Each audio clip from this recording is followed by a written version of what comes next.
ওদের তো বাথরুম করার পায়খানা নাই, কয়দিন হাগার জন্য গুও থাকবে না। ভবিষ্যতে মুসলমানরা হিন্দ বিজয় করবে। রাজনীতি নিয়ে সামাজিক মাধ্যমে বরাবরই সরগরম থাকেন অ্যাক্টিভিস্ট পিনাকি ভট্টাচার্য ও সাংবাদিক ইলিয়াস হোসাইন।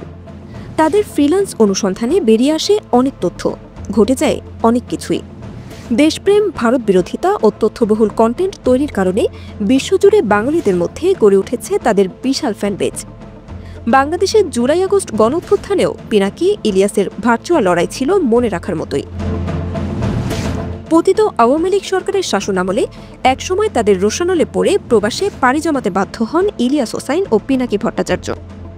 প্রবাসের থেকেও দেশের রাজনীতি নিয়ে সরব থাকা এই দুই অ্যাক্টিভিস্টকে এবার প্রতিবেশী দেশ ভারতও হুমকি মনে করছে।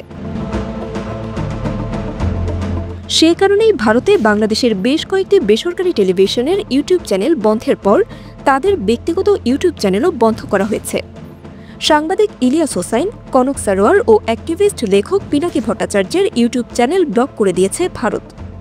এর ফলে এখন থেকে দেশটিতে এসব চ্যানেলে প্রবেশ করতে পারবে না কেউ। আজ রোববার বিষয়টি নিশ্চিত করে নিজের ভেরিফাইড ফেসবুক পেজে এক পোস্টে এ তথ্য জানান ইলিয়াস। ইলিয়াস বলেন, পিনাকি ভট্টাচার্য, কনক সারোয়ার এবং আমার ইউটিউব চ্যানেল ব্লক করেছে ভারত।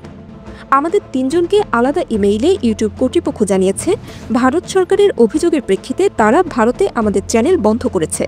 আমরা বিষয়টি নিয়ে আইনি পদক্ষেপ নিচ্ছি। এর আগে শুক্রবার ভারত সরকারের অনুরোধে ইউটিউব প্ল্যাটফর্মে বাংলাদেশের অন্তত 4টি টেলিভিশন চ্যানেল বন্ধ করা হয়। চ্যানেলগুলো হচ্ছে Jamuna TV, 71 TV, Bangla vision ও মোহনা টিভি।